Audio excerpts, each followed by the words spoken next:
Hello students, इस video में हम ट्रिग्नोमेट्रिक फंक्शंस के ग्राफ्स को देखेंगे। फिर ट्रिग्नोमेट्री के फॉर्मूले कुछ डिराइव करेंगे और जो हमें रिजल्ट्स याद करने हैं उनको मैं आपको बताऊंगा और फिर हम उससे रिलेटेड कुछ प्रॉब्लम्स देखेंगे। ठीक है, तो सबसे पहले हम ग्राफ बनाने जा रहे हैं y equal to sine x का। हमें ये पता है कि y equal to sine x is now a function. Okay, पहले आपने 10th तक आपने ये पढ़ा था कि sine x y equal to sine theta या साइन एक्स जो है वो एक ट्रिग्नोमेट्रिक रेशो है जो कि परपेंडिकुलर बाय हाइपोटेन्यूज के बराबर होती है। फिर हमने आपको ये बताया कि उसमें क्या हो रहा है कि आप कोई भी एक इनपुट डालोगे तो आउटपुट क्या आएगी, एक सर्कल पर ही आएगी। तो y equal to sine x एक हमारे लिए फंक्शन हो गया। दूसरा, फिर आप ये भी जानते हो कि चारों क्वाड्रेंट में अब साइन की वैल्यू पॉसिबल है। इनफैक्ट इसका domain x belongs to r होता है, तो पूरी नंबर लाइन पे हम साइन x की वैल्यू निकाल सकते हैं।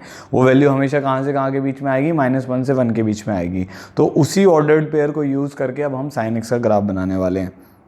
ठीक है, तो देखते हैं। तो अब आपको साइन 180, साइन 270 ये सब वैल्यूज़ निकालनी आ गई हैं। ठीक है, तो हम उसी की हेल्प लेंगे। तो इसका ग्राफ बनाने के लिए मैंने सबसे पहले से x इक्वल टू 0 पुट किया है इसमें। तो जैसे मैं x को 0 पुट करूँगा तो y की वैल्यू कितनी आ जाएगी, 0 आ जाएगी। x को π/2 पुट करेंगे तो y की वैल्यू कितनी आ जाएगी, 1 आ जाएगी। पाई पुट करेंगे तो साइन पाई 0 होता है। ये वैल्यूज़ आपको कोशिश करनी है कि आप कैलकुलेट अलग से कर लें, मुझे ऑलरेडी याद है तो मैं जल्दी से बना रहा हूँ। साइन पाई 0 हो जाएगा, साइन 3π/2 -1 हो जाएगा, साइन 2π 0 हो जाएगा। ठीक है, साइन 5π/2 को आप लिख सकते हैं 2π + π/2।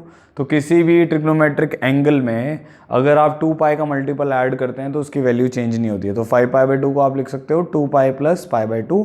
तो उसकी वैल्यू कितनी आएगी, साइन π/2 ही आएगी, विच इज़ 1। 3π पे भी 0 हो जाएगा, 7π/2 पे -1 आएगा, 4π पे फिर 0 हो जाएगा। अब बीच में और वैल्यूज़ भी ले सकते हो, जैसे π/4 पे इसकी वैल्यू 1/√2 आएगी। ठीक है, 60 डिग्री पे √3/2 आएगी। ऐसे ही पाए -60 मतलब 120 डिग्री पर भी √3/2 आएगी। ठीक है, तो अब आप अगर इस ग्राफ को ज्वाइन करेंगे तो इस पोर्शन में ये ग्राफ ऐसा कुछ बन जाएगा। ठीक है, सिमिलरली 3π/2 पे -1 वैल्यू होती है, तो इसको ज्वाइन करेंगे तो ये ग्राफ कुछ इस टाइप का बन जाएगा। तो इसका जो शेप है इसको हम बोलते हैं साइनोसॉइडल। ओके, वो भी मैं अभी लिख रहा हूँ। तो इस टाइप का ग्राफ बनेगा। सिमिलरली -π/2 पे ये -1 है, -π पे 0 है, -3π/2 पे ये 1 जाएगा। ठीक है, तो और -2π पे 0 जाएगा। तो आपका इधर से ये ग्राफ कुछ इस शेप का बनेगा। ठीक है, तो ये हमारा साइन एक्स का ग्राफ हो गया। इसकी जो मैक्सिमम वैल्यू रहती है वो 1 रहती है, इसकी जो मिनिमम वैल्यू रहती है वो -1 रहती है इस ग्राफ की। ठीक है, अब इससे रिलेटेड जो कुछ और इंपॉर्टेंट चीज़ें हैं वो हम आपको बता देते हैं। अब आप ऐसे भी जानते हैं कि 0 से π/2 हमारा फर्स्ट क्वाड्रेंट होता है, वहाँ पे साइन का ग्राफ पॉजिटिव है और देखने पे भी समझ आ रहा है हमारा ग्राफ अबव एक्स एक्सिस है। π/2 से पाई सेकंड क्वाड्रेंट होता है, वहाँ पे भी साइन एक्स का ग्राफ पॉजिटिव है। पाई से 3π/2 में थर्ड क्वाड्रेंट है, साइन एक्स का ग्राफ नेगेटिव है। ठीक है, और 3π/2 से 2π में भी क्या है, फोर्थ क्वाड्रेंट है, साइन एक्स का ग्राफ नेगेटिव है। फिर उसके बाद फोर्थ क्वाड्रेंट के बाद दोबारा से हम किस क्वाड्रेंट में आ जाते हैं, फर्स्ट क्वाड्रेंट में। तो फिर ऐसे ही चलेगा, first quadrant, second quadrant, third quadrant, fourth quadrant. फिर 2π से 5π/2 में फिर फर्स्ट क्वाड्रेंट, सेकंड क्वाड्रेंट, वहाँ पे साइन का ग्राफ पॉजिटिव होगा। फिर उसके बाद थर्ड एंड फोर्थ में वो फिर नेगेटिव होगा। ठीक है, इतना क्लियर हो गया आपको। ठीक है, तो क्योंकि ये ग्राफ हर एक एक्स की वैल्यू के लिए डिफाइंड है, इसीलिए इसका डोमेन क्या आएगा, x बिलोंग्स टू r। ठीक है, क्लियर हो गया। ऐसी कोई भी वैल्यू नहीं है जहाँ पर साइन x डिफाइंड नहीं है, इसीलिए इसका जो डोमेन आएगा वो क्या आएगा, x बिलोंग्स टू r। क्योंकि इसकी वैल्यूज़ हमेशा कहाँ से कहाँ के बीच में लाई कर रही हैं, -1 से 1 के बीच में लाई कर रही हैं, इसलिए इसकी रेंज क्या रहेगी, क्लोज इंटरवल -1 to 1। ये हमेशा ध्यान में रखना है कि साइन के अंदर कोई भी वैल्यू डाल दो, इसकी जो रेंज है वो -1 से 1 रहेगी, क्लोज इंटरवल। ठीक है, तो हम ये बोल सकते हैं कि minimum value of sine x for all x belongs to R, मतलब इसके डोमेन के लिए मिनिमम वैल्यू जो है वो कितनी है, -1 है। और जो मैक्सिमम वैल्यू है साइन एक्स की वो किसके बराबर है, 1 के बराबर है। ठीक है, ये बात समझ आ गई। अच्छा, नेक्स्ट अगर आप एक चीज़ और ध्यान से देखो, हम एक टर्म डिफाइन करते हैं जिसको हम बोलते हैं फंडामेंटल पीरियड। उसको बोलते हैं fundamental period of the function.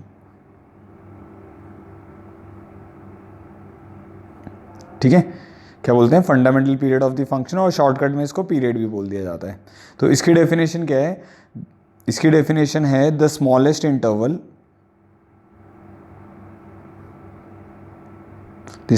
Interval after which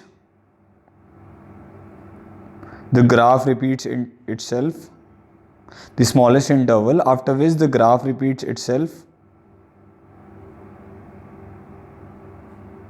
is known as period of the function, is known as fundamental period और पीरियड ऑफ द फंक्शन। ठीक है, ये तो आपको समझ आ जाएगी ये वाली डेफिनेशन। जो इसकी एनालिटिकल डेफिनेशन होती है उसमें ये होता है F of X plus T जो होना चाहिए वो एफ ऑफ एक्स के बराबर होना चाहिए, provided T should be greater than zero and T smallest, T should be greater than zero and T is smallest. ठीक है, तो ये जो टी है इसी को हम क्या बोलते हैं, T is fundamental period, period of F of x. ठीक है, तो जो अभी हम ग्राफिकली अगर हम इसको देखते हैं तो ग्राफिकली हमें देखने पे समझ आ रहा है कि the smallest interval after which the graph repeat itself. तो अगर आप ध्यान से देखोगे तो आपका ग्राफ जो है अगर मैं इसको हाईलाइट कर रहा हूँ तो 0 से पाई के बाद तो रिपीट नहीं कर रहा है, बट अगर आप इसको पाई से 2 पाई तक लेकर जाओगे इसके बाद ये वाला ग्राफ आपका रिपीट कर गया। देख रहे हो 0 से 2 पाई में जो ग्राफ आया वही आगे 2 पाई से 4 पाई में वही वाला ग्राफ है, तो यही वाला ग्राफ आगे चलकर 2 पाई से 4 पाई के बीच में है। सिमिलरली वही वाला ग्राफ -2 पाई से 0 के बीच में है। तो कभी भी अगर आपको पता चल गया है कि ये फंक्शन पीरियोडिक है, मतलब ये फंक्शन रिपीट करेगा, तो हम क्या करते हैं उस ग्राफ को उस इंटरवल के लिए बना लेते हैं, उस मिनिमम इंटरवल जो भी उसका पीरियड होगा उसके लिए बना लो, फिर उसको रिपीट कर दो। तो हमें क्या पता चल गया है कि जो साइन एक्स है उसका पीरियड क्या होगा, इसका पीरियड हमारे पास होगा 2 पाई के बराबर। समझ आ गई ये वाली बात। तो क्या क्या हो गया साइन एक्स के बारे में हमें क्या क्या पता चल गया, एक तो ये पता चल गया कि इसका डोमेन है एक्स बिलोंग्स टू आर। ठीक है, इसकी रेंज है -1 से 1 क्लोज इंटरवल, इसकी मिनिमम वैल्यू -1 है, मैक्सिमम वैल्यू 1 है, इसका पीरियड किसके बराबर है, 2 पाई के बराबर है। ठीक है, चलिए अब आगे नेक्स्ट फंक्शन पे आते हैं। अब नेक्स्ट हमारा फंक्शन है y is equal to cos x. ठीक है, तो ये फर्स्ट क्वाड्रेंट में पॉजिटिव होता है, all sign tan cos, second में नेगेटिव होता है, थर्ड में नेगेटिव होता है और फोर्थ में पॉजिटिव होता है। ठीक है, तो ये पॉजिटिव लगाने से बस आपको ये फायदा हो जाएगा, आपको ये पता चल जाएगा ये ग्राफ जो है ये 0 से π/2 में अबव एक्स एक्सिस आएगा, π/2 से पाई में बिलो एक्स एक्सिस आएगा। फिर we need to find the values. 0 पर इसकी वैल्यू 1 होती है। ठीक है, π/2 पे cos 90 is 0, cos pi is -1, तो यहाँ पर इसकी वैल्यू -1 होती है। 3 π/2 पे फिर 0 होती है, तो ये ग्राफ आपके पास कुछ इस शेप का आएगा। ठीक है, समझ आया नहीं समझ आया, π/2 पे 0, पाई पे -1 और 3 π/2 पे कितना हो गया, 0 हो गया। फिर 2 पाई पर इसकी वैल्यू फिर कितनी आ जाएगी, cos of 0 plus 2 pi is same as cos of 0 which is 1। ठीक है, तो ये आपका 0 से 2 पाई में इस टाइप का ग्राफ बन गया। अब अगर आप ये जानते हैं कि cos ऑफ x प्लस 2 पाई जो होगा, क्योंकि फर्स्ट क्वाड्रेंट में आ रहा है ये cos x के बराबर है, cos ऑफ x प्लस पाई जो है ये वाली वैल्यू किसके बराबर आ जाएगी, -cos x। तो इससे आपको ये आइडिया लग जाएगा कि इस ग्राफ का जो पीरियड है ना वो 2 पाई है। क्यों, क्योंकि अभी अभी मैंने आपको बताया था F of X plus T, अगर F of X plus T F of X के बराबर आ जाता है where T is greater than 0 and T is smallest, मतलब उसे छोटा टी प्रेजेंट नहीं होना चाहिए। अब जैसे cos ऑफ x प्लस 4 पाई जो है ये भी फर्स्ट क्वाड्रेंट में आएगा, ये भी cos x है, बट cos x का पीरियड 4 पाई नहीं होगा क्योंकि उससे छोटी वैल्यू आपको चेक करनी पड़ेगी। तो उससे छोटी वैल्यू आपने जैसे 2 पाई चेक करी तो उस पर भी वो cos x होल्ड कर रहा है। F of X plus 2 pi F of X के बराबर आ जा रहा है, पाई ऐड करोगे तो वो क्या हो जा रहा है, नेगेटिव हो जा रहा है, इसलिए पाई इसका पीरियड नहीं होगा। और कोई भी अगर आप छोटी वैल्यू लोगे उस पर cos of x plus T cos x नहीं आएगा, इसलिए इस फंक्शन का जो पीरियड हो गया वो क्या हो गया, 2 पाई। अब मुझे पता चल गया इसका पीरियड 2 पाई है, तो मैं क्या करूँगा, इसी ग्राफ को रिपीट कर देंगे। तो हमने जो 0 से पाई में ग्राफ 0 से 2 पाई में जो ग्राफ बना रखा है उसी को हम क्या करेंगे, रिपीट कर देंगे। तो 5 π/2 पे 0 हो जाएगा, 3 पाई पे -1 हो जाएगा, 7 π/2 पे 0 हो जाएगा, 4 पाई पे 1 हो जाएगा और ऐसे चलेगा। सिमिलरली -π/2 पे 0 होगा, -पाई पे -1 हो जाएगा, -3 π/2 पे 0, -2 पाई पे 1। तो हमारा जो ग्राफ बनेगा वो कुछ इस शेप का बन जाएगा। ठीक है, तो हमारा ग्राफ कुछ इस शेप का बन जाएगा। तो अब फिर दोबारा से इसके डोमेन और इसकी और कुछ स्टेटमेंट्स, इसकी प्रॉपर्टीज़ लिख देते हैं। तो सबसे पहले तो cos x का डोमेन क्या हो गया, x belongs to r। Range देखने पे समझ आ ही रही है कि ये ग्राफ जो है ये -1 से 1 के बीच में है। ठीक है, डोमेन हो गया, रेंज हो गया। मिनिमम वैल्यू इसकी कितनी है, minimum value of cos x, इसके पूरे डोमेन पे मिनिमम वैल्यू इसकी कितनी रहेगी, -1, और मैक्सिमम वैल्यू कितनी रहेगी, 1। ठीक है, पीरियड इसका कितना हो गया, आपने ये देखा ही है कि ये 2 पाई इंटरवल के बाद रिपीट कर रहा है, तो इसीलिए इसका पीरियड कितना हो गया, 2 पाई हो गया। ये जो शेप आती है ये एक्चुअली में साइन एक्स का ग्राफ ही है एक तरीके से, बस ये ग्राफ क्या किया हुआ है हमने, जो साइन एक्स का हमारा ग्राफ था उसको हमने π/2 आगे की तरफ शिफ्ट कर दिया है, या अभी भी बोल सकते हो π/2 पीछे की तरफ शिफ्ट कर दिया है। तो ये जो शेप है इसको साइनोसॉइडल बोला जाता है, ठीक है। इस शेप को क्या बोला जाता है, साइनोसॉइडल। इतना क्लियर हो गया आपको? तो आपको अब साइन एक्स का ग्राफ बनाना आ गया, आपको कॉस एक्स का ग्राफ बनाना आ गया, ठीक है। कॉस एक्स के ग्राफ में पीरियड हमें समझ आ गया 2 पाई है, डोमेन समझ आ गया x बिलोंग्स टू r है, रेंज समझ आ गई -1 से 1 क्लोज इंटरवल है, और ग्राफ भी आपको याद रखना है क्योंकि ये बहुत कॉमनली यूज होने वाले ग्राफ हैं, ठीक है। अब नेक्स्ट आते हैं y is equal to tan x के ग्राफ पे, ठीक है। अब जो tan x होता है इसकी डेफिनेशन होती है sin x divided by cos x, ठीक है। तो सबसे पहले इसका डोमेन निकालने की कोशिश करते हैं, वो इसी एक्सप्रेशन से हमें पता चल जाएगा। अगर cos x 0 होता है तो tan x क्या हो जाएगा, नॉट डिफाइंड हो जाएगा। ये बात समझ आ रही है? अगर cos x 0 होगा तो tan x क्या हो जाएगा, नॉट डिफाइंड। तो हमें ये देखना पड़ेगा कि भाई cos x 0 नहीं होना चाहिए। अब cos x कहाँ पे 0 होता है, तो देखो cos x का ग्राफ देखते हैं, उससे समझ आ जाएगा कि cos x कहाँ कहाँ 0 हो रहा है। तो cos x -3 π/2 पे 0 हुआ, -π/2 पे 0 हुआ, π/2 पे 0 हुआ, 3 π/2 पे 0 हुआ, 5 π/2 पे 0 हुआ, 7 π/2 पे 0 हुआ। तो अगर आप ध्यान से समझ रहे हो तो ऑड π/2, हर एक ऑड π/2 पे cos x 0 है, -3 π/2 पर भी, -π/2 पर भी, π/2 पर भी, 3 π/2 पर भी, 5 π/2 पर भी, समझ गए। तो हर एक ऑड π/2 पर cos x क्या है, 0 है। इसका मतलब है कि जो tan x है उसका डोमेन आना चाहिए r minus odd π/2, 2n+1 π/2 where n belongs to integer. ये आप सब लोग जानते होंगे कि 2n+1 हमारा एक ऑड नंबर रिप्रेजेंट करता है where n belongs to integer. जैसे n को अगर आप 0 पुट करोगे तो π/2 आ जाएगा, n को 1 पुट करोगे तो 3 π/2 आ जाएगा, n को -1 पुट करोगे तो -π/2 आ जाएगा। तो सारे ऑड नंबर आ जाएंगे। आप 2n-1 π/2 भी लिख सकते हो, दोनों एक ही बात है, कोई प्रॉब्लम नहीं है किसी में भी, बस n की वैल्यूज़ अलग अलग हो जाएंगी थोड़ी सी। बाकी आपको r माइनस ऑड π/2 पर आपको ये tan x जो बनेगा वो क्या बनेगा, डिफाइंड मिलेगा, वो फंक्शन आपका डिफाइंड मिलेगा। अब नेक्स्ट जो इंपॉर्टेंट चीज़ है, हम जानते हैं कि फर्स्ट क्वाड्रेंट में tan क्या होता है, पॉजिटिव, सेकेंड क्वाड्रेंट में tan क्या होता है, negative, all sine tan cos, third में पॉजिटिव, फिर फोर्थ में फिर ये क्या हो जाएगा, नेगेटिव हो जाएगा। दूसरा एक इंपॉर्टेंट चीज़ जो है कि tan ऑफ x प्लस पाई जो होता है, x प्लस 2 पाई तो tan x ही आएगा, tan of x plus 2 pi tan x ही आएगा फर्स्ट क्वाड्रेंट में। अब tan of pi plus x third quadrant में आता है, वहाँ पे भी tan पॉजिटिव होता है, इसीलिए tan x के बराबर होता है, ठीक है। अब इससे छोटा कोई भी वैल्यू लोगे उस पर tan of x plus t tan x के बराबर नहीं आएगा, तो इसीलिए इस फंक्शन का जो पीरियड है वो पाई के बराबर है। अब उससे क्या फ़ायदा हो जाएगा आपको इसके ग्राफ बनाने में बहुत हेल्प मिल जाएगी, ठीक है। तो अब ग्राफ बनाते हैं। tan 0 की वैल्यू 0 होती है, tan π/4 की वैल्यू 1 होती है, इसे यहाँ पे 1 आ गया। tan 60 डिग्री की वैल्यू √3 होती है, tan π/2 पे इन्फिनिटी को जाता है, ठीक है। 0 से -π/2 फोर्थ क्वाड्रेंट है, तो यहाँ पे जो tan का ग्राफ बनेगा वो नेगेटिव बनेगा, ठीक है। थर्ड क्वाड्रेंट आएगा उससे पहले, फोर्थ से पहले क्या आएगा, थर्ड, उस पर पॉजिटिव, सेकेंड में नेगेटिव, फिर पॉजिटिव, ठीक है। अच्छा -π/2, अच्छा अब -π/4 पे कितनी वैल्यू होगी, यहाँ पे -π/4 आ रहा होगा, -1, -60 पे -√3, -π/2 पे ये पक्का से -70 हो जाएगा क्योंकि नॉट डिफाइंड होता है। तो आपका जो ग्राफ बनेगा tan x का वो कुछ इस शेप का बनेगा, ठीक है। किस टाइप का ग्राफ है ये, इंक्रीजिंग है कि डिक्रीजिंग है, ये ग्राफ इंक्रीजिंग है, क्योंकि जैसे अगर आप देखोगे -π/2 से π/2 इंटरवल के ऊपर ये ग्राफ हमेशा क्या बन रहा है, इंक्रीज कर रहा है। तो अगर इसके डोमेन को अगर आप मतलब -π/2 और π/2 इसके डोमेन में नहीं आ रहे, तो उसको छोड़ के अगर आप देखोगे तो ये ग्राफ क्या कर रहा है, इंक्रीज कर रहा है। अब हम ये भी जानते हैं कि ये जो फंक्शन है ये पीरियोडिक है विद पीरियड पाए, तो यही सेम जो ग्राफ है वो रिपीट करेगा हमारा, ठीक है। तो ये इसी टाइप का ग्राफ हमारा रिपीट करेगा, ठीक है। 2 पाई ये फर्स्ट क्वाड्रेंट आ जाएगा तो इसमें फिर पॉजिटिव रहेगा, तो इस टाइप का ग्राफ बनेगा, इधर भी ऐसा ही बनेगा। तो यही आगे ग्राफ आपका आगे की डायरेक्शन में चलता रहेगा और बैक साइड में भी चलता रहेगा, ठीक है। इधर को भी ऐसे जाता रहेगा और इधर को भी जाता रहेगा। क्लियर हो गया आप लोगों को? अच्छा अब इसकी और कुछ प्रॉपर्टीज लिख लेते हैं।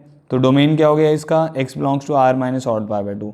रेंज देखने पे समझ आ रही है, इसकी रेंज होगी y बिलोंग्स टू r, इसकी रेंज क्या होगी, y belongs to r। Clear हो रहा है? क्योंकि ये ग्राफ कहाँ से कहाँ तक जा रहा है, -70 से इन्फिनिटी तक जा रहा है। पीरियड आपको पता ही चल गया कि पीरियड इसका किसके बराबर है, पाई के बराबर है। एक और इंपॉर्टेंट चीज़ है यहाँ पे, अगर आप इन लाइन्स को देखो, ये जो लाइन्स हैं इसको मैं थोड़ा सा डार्क कर देता हूँ इस पर्टिकुलर केस में।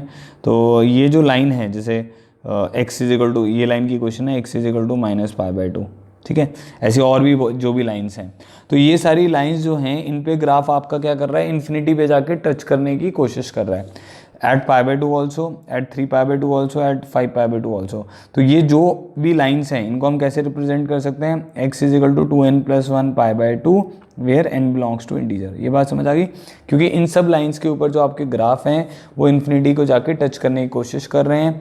तो ऐसी लाइंस को, ऐसी जो ये वर्टिकल लाइंस हैं, ठीक है, ऐसी लाइंस वर्टिकल भी हो सकती हैं, हॉरिजॉन्टल भी हो सकती हैं, इंक्लाइंड भी हो सकती हैं। तो अभी तो इसके इस पर्टिकुलर केस में ये लाइंस क्या हैं, वर्टिकल लाइंस हैं। तो इन लाइंस को हम बोलते हैं एसिम्प्टोट्स, ठीक है। तो क्या डेफिनेशन है एसिम्प्टोट की, ये भी बहुत आगे ज्योमेट्री में, कोऑर्डिनेट ज्योमेट्री में बहुत यूज होता है, इसीलिए मैं आपको यहीं पे बता रहा हूँ ताकि आपको आगे से भी ध्यान रहेगा। Asymptote is a line, asymptote is a straight line to which graph approximates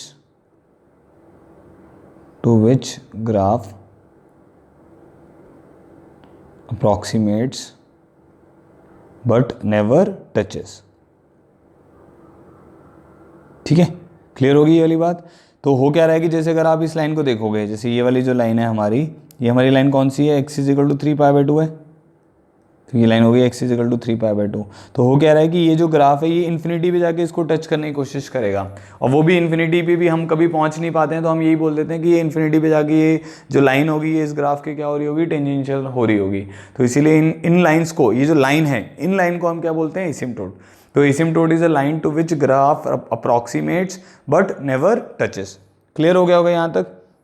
तो tan x के बारे में क्या क्या पता चल गया कि भाई इसका डोमेन है r माइनस ऑड π/2। ऑड π/2 क्यों हटाया हमने डोमेन में से, क्योंकि ऑड π/2 पे cos x क्या हो जाता है, 0 हो जाता है, ठीक है। इसका पीरियड कितना हो गया, पाई हो गया, क्योंकि पाई इंटरवल के बाद ये ग्राफ रिपीट कर रहा है, और tan of x plus pi is equal to tan x भी आ रहा है, ठीक है। नेक्स्ट इसका पीरियड आपने निकाल लिया, रेंज क्या होगी इसकी, y बिलोंग्स टू r, और इसमें जो वर्टिकल लाइंस हैं जहाँ पे आपका ग्राफ अप्रॉक्सीमेट कर रहा है उन लाइंस को हम क्या बोलते हैं, एसिम्प्टोट। और उनकी इक्वेशन क्या है, x is equal to odd π/2 where n belongs to integer, okay. अच्छा, नेक्स्ट ग्राफ हमें अब बनाना है y is equal to cosecant x का। तो कोसिकेंट x का जो ग्राफ है इसकी डेफिनेशन क्या होती है, 1/sin x। तो जहाँ जहाँ पे sin x 0 होगा वहाँ पे कोसिकेंट x क्या होगा, नॉट डिफाइंड होगा। और sin x कहाँ कहाँ पे 0 होता है, sin x इक्वल टू 0 होता है at x is equal to n π where n belongs to integer. ये कैसे पता चला, जैसे sin 0 0 होता है, sin 180 डिग्रीज भी 0 होता है, sin π is 0, sin 2π is 0, sin 3π is 0, sin 4π is 0, similarly sin -π is 0, sin -2π is 0। ये आप ग्राफ से भी देख सकते हैं। जैसे मैंने यहाँ पे ग्राफ बना रखा है, तो sin का ही ग्राफ बना रखा है, 0 पर भी 0 है, π पर भी 0 है, 2π पर भी 0 है, 3π पर भी 0 है, -π पर भी 0 है, एंड सो ऑन, ओके। अब हमें क्या करना है, हमें तो साइन का ग्राफ नहीं चाहिए, वो तो हमें ऑलरेडी पता चल चुका है। अब हमें क्या चाहिए, कोसिकेंट का ग्राफ चाहिए। अब कोसिकेंट का ग्राफ क्या है, 1/sin x है, ठीक है। कोसिकेंट का ग्राफ कैसे बनेगा, 1/sin x की हेल्प से हम बना सकते हैं। तो बड़ा इजी है, आपको बस ऐसे सोचना है कि जो भी वैल्यू sin x की आ रही है, अब मुझे उसका रेसिप्रोकल लेना है। जो भी वैल्यू sin x की आ रही है वहाँ पे मेरे को क्या करना है, रेसिप्रोकल लेना है, तो आपका कोसिकेंट का ग्राफ बन जाएगा। तो सबसे पहले तो हम क्या करते हैं, डोमेन लिखते हैं इसका। अब जो 1/sin x है, क्योंकि sin x 0 नहीं हो सकता, क्योंकि वहाँ पर कोसिकेंट x नॉट डिफाइंड हो जाएगा, इसीलिए इसका डोमेन आ गया x belongs to r minus n π where n belongs to integer. समझ आ गया सबको। जहाँ जहाँ पे sin x 0 हो रहा होगा वहाँ पे कोसिकेंट x क्या हो जाएगा, नॉट डिफाइंड हो जाएगा। अब मेरे को क्या करना है, एक इसका पीरियड के बारे में सोच लेते हैं, क्योंकि sin x का पीरियड कितना था, 2π, तो इसीलिए कोसिकेंट x का भी पीरियड 2π होगा। आप इसको ऐसे भी सोच सकते हैं कि कोसिकेंट ऑफ x प्लस 2π जो होता है वो कोसिकेंट x के बराबर होता है, क्योंकि फर्स्ट क्वाड्रेंट में है। But cosecant of x plus पाई अगर आप देखोगे, कोसिकेंट ऑफ x प्लस पाई अगर आप देखोगे तो ये आपका थर्ड क्वाड्रेंट में आएगा, और ये नेगेटिव कोसिकेंट x हो जाएगा। नेगेटिव नहीं चाहिए हमें, कोसिकेंट x ही चाहिए, तो इसलिए इसका पीरियड जो होगा वो कितना हो जाएगा, 2π हो जाएगा। तो अब आपको 0 से 2π में इस ग्राफ को बनाने की ज़रूरत है, और उसके बाद आप इसको रिपीट कर सकते हैं, क्योंकि इसका पीरियड 2π है, ठीक है। अब जहाँ जहाँ पे sin x 0 हो रहा है वहाँ पे कोसिकेंट x क्या होगा, नॉट डिफाइंड होगा, तो वहाँ पर कौन सी लाइन्स आएंगी, एसिम्प्टोट्स आएंगे। ये बात समझ पा रहे हो। तो जहाँ जहाँ पे sin x 0 होगा वहाँ पे कोसिकेंट x नॉट डिफाइंड होगा, और वहाँ पर क्या आएंगे, एसिम्प्टोट्स आएंगे। तो ये हमने लाइंस बना दी जो कि एसिम्प्टोट्स हैं, ठीक है। अब हमें क्या करना है, इसका रेसिप्रोकल लेना है। अब बताओ जीरो का, यहाँ पर देखो जीरो प्लस का रेसिप्रोकल 1/0 प्लस प्लस इन्फिनिटी हो जाएगा। इधर से अगर आप देखोगे जीरो प्लस करने का मतलब है वैल्यू जीरो से जस्ट बड़ी है, से 0.0001, उसका रेसिप्रोकल लोगे तो कितना आएगा, प्लस इन्फिनिटी आएगा। 1 का रेसिप्रोकल कितना आएगा, 1 आएगा। यहाँ पे हाफ था, से 30 पे इसकी वैल्यू हाफ है साइन की, तो उसका रेसिप्रोकल लोगे कितना आएगा, 2 आएगा। ऐसे ही 150 पे भी इसकी वैल्यू हाफ होगी, उसका रेसिप्रोकल लोगे 2 आएगा। तो वैल्यूज़ क्या होंगी, 1 से बड़ी हो जाएंगी रेसिप्रोकल लेने पर। तो अगर आप इसको ज्वाइन करोगे तो ये कुछ इस शेप का बनेगा। ये शेप जो है ये पैराबोलिक नहीं है, वो देखने पे आपको पैराबोला जैसा लगेगा, जैसे क्वाड्रेटिक पॉलिनोमियल होता है, बट ये पैराबोला नहीं है। किसका ग्राफ है, जो हमने मैरून में बनाया है कोसेकेंट एक्स का, अभी पूरा नहीं बना है। अब जो नेगेटिव पोर्शन है, -1 का रेसिप्रोकल कितना आएगा, -1 ओनली। -1 का रेसिप्रोकल कितना आएगा, -1। 0 माइनस का रेसिप्रोकल कितना आएगा, -∞। यहाँ पर भी 0 माइनस का रेसिप्रोकल -∞। माइनस जैसे यहाँ पर वैल्यू -½ है, उसका रेसिप्रोकल -2 इधर भी आ जाएगा। तो इसको अगर आप ज्वाइन करेंगे तो ये कुछ इस शेप का ग्राफ बनेगा, ठीक है। अब हमें क्या करना है, इसी को रिपीट करना है, तो हम इसको रिपीट कर देते हैं, ठीक है। सेम ये वाला पोर्शन हमारे यहाँ पर भी ऐसे आएगा, 5π/2 पर इसकी वैल्यू 1 हो जाएगी, ठीक है। इधर भी आएगा -π/2 पर इसकी वैल्यू -1 हो जाएगी। सिमिलरली इधर भी आएगा, ठीक है। इधर समझ आ गया, ठीक है। तो अब आपको डोमेन पता चल चुका है। रेंज अगर आप ध्यान से देखो इसका ग्राफ, अब रेंज कहाँ से कहाँ आ रही है, देखो -∞ से लेकर -1 तक आपका ग्राफ जा रहा है, देख रहे हो। फिर -1 से 1 के बीच में ग्राफ नहीं है। फिर जो आपका ग्राफ जा रहा है वो कहाँ से कहाँ के बीच में जा रहा है, वो ये वाली जो वैल्यू है ये 1 से लेकर ऊपर तक जा रही है, इन्फिनिटी तक जा रही है। तो इसीलिए इस फंक्शन की जो रेंज आती है हमारे पास, वो क्या आती है, डोमेन क्या था, x belongs to r cosecant x का, y equal to cosecant x का डोमेन क्या था, r - n π, where n belongs to integer. ये हो गया। रेंज क्या हो गई, y बिलोंग्स टू -∞ से -1 क्लोज, यूनियन 1 से इन्फिनिटी क्लोज। तो ये इसकी रेंज हो गई, ठीक है। पीरियड इसका कितना हो गया, पीरियड इसका 2π के बराबर हो गया। समझ आ गया यहाँ तक। अच्छा, एसिम्प्टोट्स हैं इसमें, हाँ एसिम्प्टोट हैं। तो x = n π, where n belongs to integer, vertical lines हैं, तो ये सारे इसके क्या हो गए, एसिम्प्टोट्स हो गए। एसिम्प्टोट की डेफिनेशन क्या बताई थी, it is a line to which graph approximate but never touches, ठीक है। क्लियर हो गया इतना। अब हमने 4 ग्राफ बना लिए हैं। कौन कौन से ग्राफ बना लिए हैं, y = sin x बना लिया, y = cos x बना लिया, y = tan x बना लिया, और y = कोसेकेंट x बना लिया।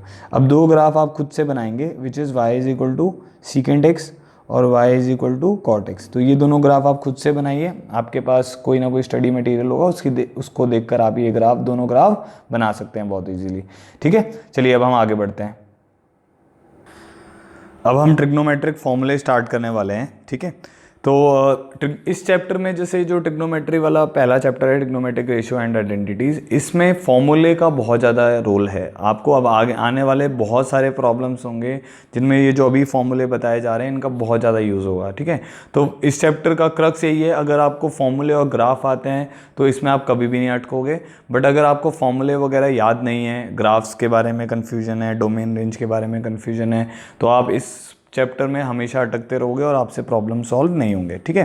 तो जो अभी मैं फॉर्मूले बताने वाला हूँ, प्लीज़ उनको आप बहुत ध्यान से समझिए, उनकी डेरिवेशन को देखिए कैसे हम उसको डेराइव कर रहे हैं, तो आपको याद करने में हेल्प होगी। और याद करना कंपलसरी है आप सबके लिए, ठीक है। अच्छा, अब आते हैं। सबसे पहला जो फॉर्मूला था वो फॉर्मूला था sin ऑफ a + b का, तो इसको हम डेराइव करेंगे अभी थोड़ी देर में। ये फॉर्मूला किसके बराबर होता है, sin a cos b plus cos a sin b के बराबर होता है, याद रखना है इसको, ठीक है। तो sin ऑफ a + b किसके बराबर आ गया हमारे पास, sin a cos b plus cos a sin b। तो इसको डिराइव करने के लिए हमने क्या किया, 2 ट्राइंगल हमने बनाए जो कि राइट एंगल ट्राइंगल हैं, और फर्स्ट ट्राइंगल जो है वो उसका बेस हॉरिजॉन्टल है, और जो नेक्स्ट ट्राइंगल है उसका जो बेस है वो फर्स्ट ट्राइंगल का हाइपोटेन्यूज है।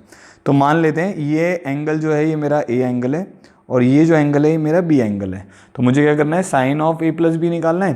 तो उसमें एक एंगल a यूज़ करेंगे और एक एंगल b यूज़ करेंगे, ठीक है। अब मैं कुछ कंस्ट्रक्शन कर रहा हूँ। मैंने क्या किया, एक यहाँ पे वर्टिकल लाइन ड्रॉ कर दी which is perpendicular to the base. तो ये हमने यहाँ पे एक परपेंडिकुलर ड्रॉ कर दिया टू द बेस, ठीक है। फिर से इनको हम नाम दे देते हैं, कुछ पॉइंट्स मान लेते हैं, P Q R S T, और एक मैंने यहाँ पर एक परपेंडिकुलर गिरा दिया, इसको मैं मान लेता हूँ से ई। ठीक है, तो मैंने दो कंस्ट्रक्शन किए हैं, एक एस क्यू पे परपेंडिकुलर गिरा दिया विच इज़ पी टी, और एक मैंने पी टी पे परपेंडिकुलर गिरा दिया आर से विच इज़ आर ई। ठीक है, तो ये दो परपेंडिकुलर हो गए। ठीक है, अब अगर आप साइन ऑफ ए प्लस, अब जो हमारी लेफ्ट हैंड साइड है और राइट हैंड साइड है उसको इक्वेट करने की कोशिश करेंगे, तो left hand side is sine of A plus B. Okay, so A plus B के लिए अगर आप ट्राइंगल देखोगे तो ए प्लस बी के लिए हमारे पास जो ट्राइंगल आएगा पिक्चर में वो आ रहा है पी क्यू टी। ठीक है, तो ये वाला जो ट्राइंगल पिक्चर में आ रहा है वो कौन सा आ रहा है, ट्राइंगल पी क्यू टी। तो वो भी मैं यहाँ पे लिखता रहता हूँ ताकि आपको कन्फ्यूजन ना हो। तो ट्राइंगल पी क्यू टी अगर आप देखोगे उसमें साइन ए प्लस बी की वैल्यू किसके बराबर हो जाएगी, परपेंडिकुलर बाय हाइपोटेन्यूज, तो ये हो जाएगा P T divided by P Q. ये क्लियर हो गया आपको कि जो हमारी लेफ्ट हैंड साइड है उसमें साइन ए प्लस बी है, तो साइन ए प्लस बी के लिए हमने ट्राइंगल कंसिडर कर लिया पी क्यू टी। ठीक है, और उसमें हमारे पास परपेंडिकुलर लेंथ पी टी है और जो हाइपोटेन्यूज है वो पी क्यू है। तो ये तो हो गई हमारी लेफ्ट हैंड साइड। अब जो हमारी राइट हैंड साइड है वो किसके बराबर लिखा हुआ है, उसने लिखा हुआ है sine A cos B plus cos A sine B. ठीक है, अब देखते हैं, अब साइन ए के लिए मैं क्या कर रहा हूँ, तो इसको मैं इंडिविजुअली यहाँ पे अलग लिखना स्टार्ट कर देता हूँ। तो जो साइन ए है, साइन ए में ट्राइंगल उठा रहा हूँ, triangle R S Q, right angled at S. ठीक है, तो साइन ए हमारा किसके बराबर आ जाएगा, ये हमारे पास आ जाएगा R S upon R Q. समझ आ गया, साइन ए क्या होगा, परपेंडिकुलर बाय हाइपोटेन्यूज, तो R S divided by R Q. अच्छा, अब कॉस बी पर आते हैं, तो कॉस बी जो होगा उसमें मेरे को लिखना पड़ेगा, कॉस बी में अगर मेरे को लेना है तो मैं कौन सा ट्राइंगल ले सकता हूँ, अब देखो, तो कॉस बी के लिए हम ट्राइंगल ले सकते हैं पी आर क्यू। तो ये बन जाएगा अब हमारे पास आर क्यू, ये मैंने ट्राइंगल उठा लिया P R Q, right angle at R. ठीक है, तो कॉस बी किसके बराबर बन जाएगा, R Q divided by P Q. ठीक है, तो साइन ए कॉस बी हमने लिख लिया। ऐसे अब हम कॉस ए और साइन बी भी लिखेंगे। ठीक है, अब कॉस ए के लिए मैं क्या करूँगा, देखो मेरे को ये ध्यान रखना है कि मेरे पास पी टी है, तो किसी तरीके से मेरे को पी टी भी बनाना है लेफ्ट हैंड साइड और राइट हैंड साइड को मैच कराने के लिए। ठीक है, तो कॉस ए के लिए अगर मैं एस क्यू यूज़ करूँगा तो ये मेरे लिए प्रॉब्लम क्रिएट करेगा, तो इसीलिए मैं क्या करता हूँ, ये 90 एंगल है, ये एंगल ए है, तो ये एंगल कितना हो जाएगा हमारे पास 90 माइनस ए, क्योंकि ये वाला एंगल भी वर्टिकली अपोजिट है, तो ये एंगल भी कितना हो जाएगा 90 माइनस ए, क्योंकि ये एंगल 90 है तो ये वाला एंगल हमारे पास कितना हो जाएगा, एंगल ए के बराबर हो जाएगा। समझ आ गया, ये एंगल ए था, ये एंगल 90 था, तो ये एंगल कितना हो गया हमारे पास 90 माइनस ए, ये वर्टिकली अपोजिट एंगल है तो ये वाला एंगल भी 90 माइनस ए, ये 90 है तो ये वाला एंगल कितना हो जाएगा, ए हो जाएगा। तो कॉस ए के लिए अब मैंने क्या किया, मैंने ट्राइंगल उठा लिया, ट्राइंगल पी ई आर। ठीक है, तो उसमें कॉस ए हमारा किसके बराबर आ जाएगा, P E divided by P are के बराबर आ जाएगा, तो ये हमारा कॉस ए हो गया। अब साइन बी लेना है मुझे, साइन बी के लिए हम वही ले सकते हैं, same triangle P Q R. तो ट्राइंगल अगर P Q R sine B के लिए हम उठाते हैं तो हमारे पास क्या आ जाएगा, P R divided by P Q, P R divided by P Q. ठीक है, अब जो हमारी राइट हैंड साइड है वो किसके बराबर है, हमारी right hand side sign A cos B plus cos A sine B. ठीक है, तो अब वैल्यूज़ पुट करते हैं, तो साइन ए है मेरे पास R S by R Q, R S by R Q into cos B है मेरे पास R Q by P Q. ठीक है, प्लस कॉस ए है P E by P R into P R by P Q. ठीक है, now are Q यहाँ से कैंसिल हो जा रहा है और पी आर यहाँ से कैंसिल हो जा रहा है, तो हमारे पास आ रहा है are S bye P Q plus P E divided by P Q. ठीक है, अब जो आर एस है अगर आप ध्यान से देखें, आर एस और क्योंकि आर एस और ई टी बराबर हैं, why, because quadrilateral R E T S is a rectangle, देखने पे ही समझ आ रहा है। ये एंगल भी 90 डिग्री है हमारे पास, ये एंगल भी 90 डिग्री है। ठीक है, ये वाला एंगल भी 90 डिग्री है, तो तीन एंगल 90 डिग्री हो गए, तो ये पक्का से क्या होगा, रेक्टेंगल होगा। तो आर एस जो हो गया वो ई टी के बराबर हो गया, तो हमारे पास आ जाएगा P E plus E T divided by P Q, और P E plus E T जो है हमारा वो हमारा किसके बराबर है, पी टी के बराबर है, तो ये टर्म हमारे पास आ जाएगी P T bye P Q. ठीक है, तो राइट हैंड साइड मेरी क्या हो गई, P T bye P Q, और लेफ्ट हैंड साइड भी हमारी क्या थी, P T by P Q. तो इससे हमने अभी ये प्रूव कर दिया कि भाई जो हमारी ये स्टेटमेंट है ये एकदम ट्रू है। तो इन दोनों ट्राइंगल को यूज़ करके हमने ये प्रूव कर दिया कि sine of A plus B किसके बराबर है, sine A cos B plus cos A sine B. Now इस जो ये जो फॉर्मूला है, इस फॉर्मूले का एक बहुत बेसिक सा एप्लीकेशन है। अगर मान लो मैं आपको बोलता हूँ कि साइन ऑफ 75 डिग्रीज़ की वैल्यू निकालो, ठीक है, अगर आपको ये फॉर्मूला पता है, बहुत इजीली निकाल सकते हो। कैसे? आप 75 को कैसे लिख सकते हो? 45 + 30 लिख सकते हो, लिख सकते हो। तो फिर क्या फॉर्मूला बनेगा? Sign A cos B plus degrees में ये सब कॉस ए साइन बी, तो ऐसा लिख सकते हैं। तो साइन 45 किसके बराबर आएगा? 1/√2। Cos 30 sine 60 √3/2। Cos 45 is 1/√2। Sine 30 is half. तो अगर आप इसको सिंप्लीफाई करेंगे तो आपके पास वैल्यू आ जाएगी √3 + 1 / 2√2। तो ये आपकी किसकी वैल्यू होगी? साइन ऑफ 75 डिग्रीज की वैल्यू होगी। ठीक है, समझ आ गया? अच्छा, अब नेक्स्ट फॉर्मूला देखते हैं विच is sine of a - b। अब साइन ऑफ a - b जो है वो साइन ऑफ a + b की हेल्प से ही डिराइव हो जाएगा। इस फॉर्मूले से ये वाला फॉर्मूला कैसे डिराइव होगा? b की जगह आप -b रख दीजिए, तो आपके पास क्या आएगा? Sine a cos of -b, b की जगह -b रख दो तो a + b की जगह क्या बन जाएगा? a - b plus cos a sine b की जगह क्या आ जाएगा? Sine of -b।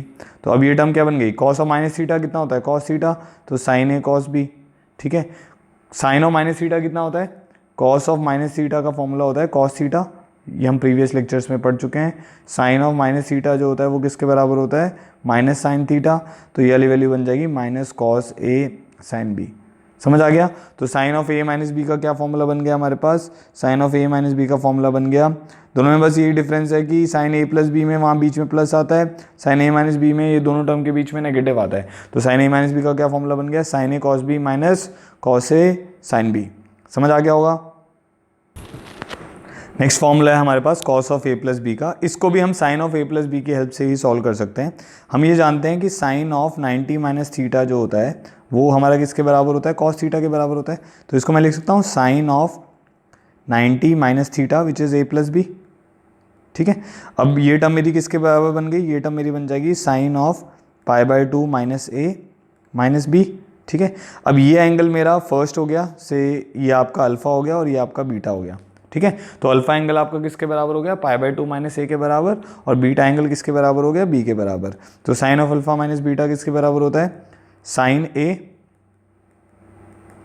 Cos b। ठीक है, a की जगह पे क्या लिखना पड़ेगा? π/2 - a, बिकॉज वो आपने अल्फा माना हुआ है ना उसको, तो साइन अल्फा भी बोल सकते हो। Sine alpha cos beta, because बीच में माइनस है, minus cos alpha sine beta. समझ आ गया इतना? ठीक है, तो साइन ऑफ 90 - a कितना होता है? अब कॉस ए, तो ये फॉर्मूला बन जाएगा cos A cos B minus sine A sine B. ठीक है, तो कॉस ऑफ a + b का हमारे पास बहुत ही सिंपल सा फॉर्मूला आ गया, cos A cos B minus sine A sine B. अब साइन और कॉस में ये डिफरेंस है, साइन a + b में sine a cos b plus cos A sine B था, तो साइन और कॉस की टर्म्स एक साथ आ रही थी। कॉस a + b में क्या है? कॉस की टर्म एक साथ आ रही है और साइन की टर्म एक साथ आ रही है, और साइन ऑपोजिट है। तो कॉस ऑफ a + b में जैसे a + b है तो इधर बीच में माइनस आ रहा है, cos A cos B minus sine A sine B. अच्छा, फोर्थ फॉर्मूला हमारा क्या होगा? कॉस ऑफ a - b का। अब ये फॉर्मूला कैसे बनेगा? b की जगह -b पुट करके, तो b की जगह -b पुट कर देते हैं, तो क्या बन जाएगा? Cos A cos of -b minus sine A sine of -b। ठीक है, साइन ऑफ -θ कितना होता है? Minus of sine theta. Cos of -θ क्या होता है? Cos theta. तो अब हमारे पास फॉर्मूला बन जाएगा cos of a - b is equal to cos A cos of -b is cos b only, sine of -b is minus sine b, so ये बन जाएगा plus sine A sine b। तो हमारे पास फॉर्मूला आ गया cos of a - b is equal to cos A cos b plus sine A sine b।